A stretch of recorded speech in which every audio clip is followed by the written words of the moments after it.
Now this video was very difficult to do, not just because of the subject matter, but because it shines a light on a broken system in Canada. And as a Canadian, I find it very frustrating. What eventually happened could have been prevented.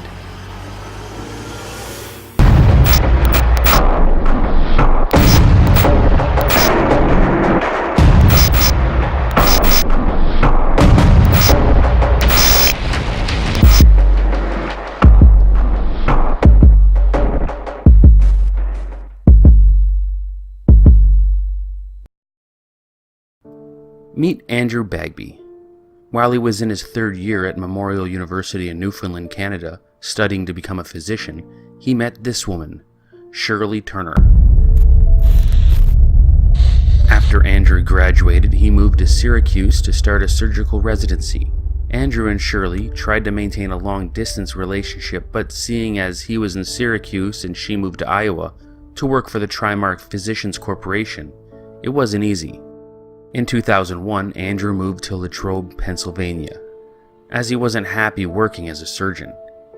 He started working at a family practice and felt that was more his style.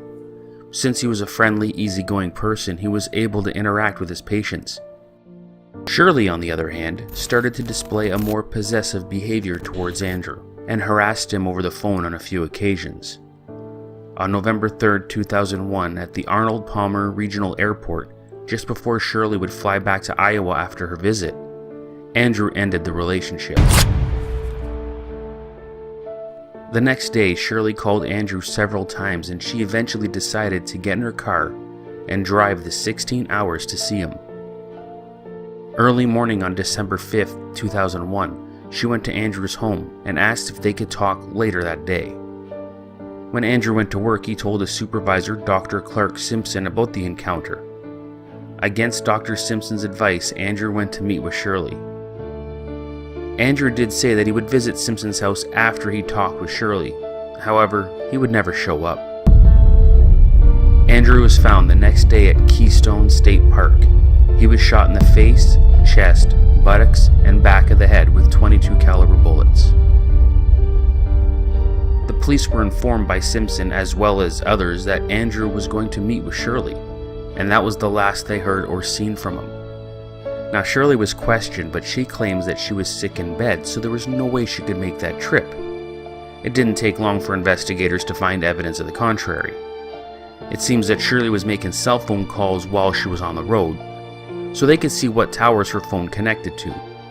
It was also proven that she accessed her email and eBay accounts on Andrew's computer that day. Her story changed once confronted with this damning evidence. She now claimed that she had met with Andrew at the park, but he put the gun in the trunk of his car. Further investigation found that there were maps to the town Andrew lived in printed out at Shirley's place back in Iowa. She also started taking firearm lessons about a month before the shooting, and her gun instructor informed the police that she told him her gun was stolen, which completely contradicts the story Shirley gave to the police earlier. Her instructor also told the police that Shirley's gun had a problem with ejecting unspent rounds from the chamber. Among the shell casings at the crime scene, there was one unspent round. Unfortunately, Shirley Turner escaped to Canada before a warrant for her arrest was made. Shirley moved to St. John's, Newfoundland to live with her oldest son. The police in Newfoundland, in collaboration with the police in Pennsylvania, set up a surveillance team. They discovered after going through her garbage a printout for an ultrasound.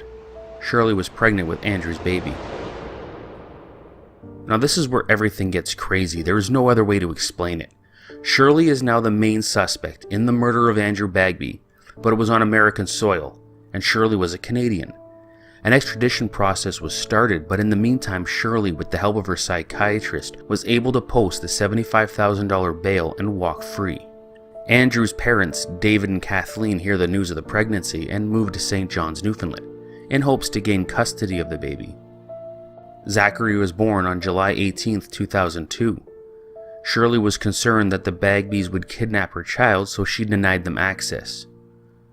Shirley eventually permitted visits for the grandparents, albeit supervised ones. Just imagine for a minute, you have to smile and be polite arrange meetings and visitations to see your grandchild with the woman responsible for killing your son. The extradition process was still going on as Shirley's lawyer was able to prolong the procedure with legal loopholes and technicalities. Eventually, sufficient evidence was provided that pointed to Shirley as Andrew's killer, and Shirley was put in jail. In the meantime, Zachary was given to the Bagbys.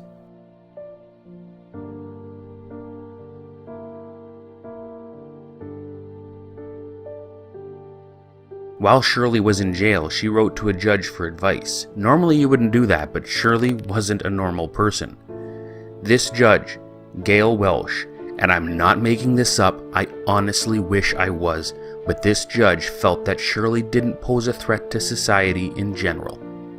The reason why she felt that Shirley posed no threat to society was because all her anger was towards one man, Andrew Bagby, and he's dead.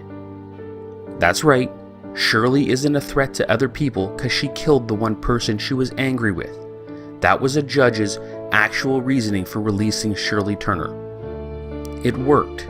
Shirley was out on the streets and was able to sue the Bagbys for joint custody of Zachary, and she won. Things were even more difficult than before, but the Bagbys were determined to get through this. Unfortunately, Shirley had a different agenda. On August 18, 2003, Shirley purchased Ativan from a local pharmacy. She took some of the pills and fed the rest to little Zachary using his bottle. It is then believed that she strapped the child to her chest and walked to the end of the main wharf at Foxtrot Marina and jumped in. The system failed Zachary. There's no denying that fact. How anyone in their right mind would believe that Shirley was not a threat to society is ridiculous. Then how did she get awarded with joint custody of Zachary? She was charged with killing the father of that child, and they still let her have him. As a Canadian, I'm absolutely disgusted that something like this could happen. Laws were put into place to protect children from future incidents, but it was too little, too late. The Bagbys lost their son, and due to the extreme ineptitude of a few government officials, they lost their grandchild.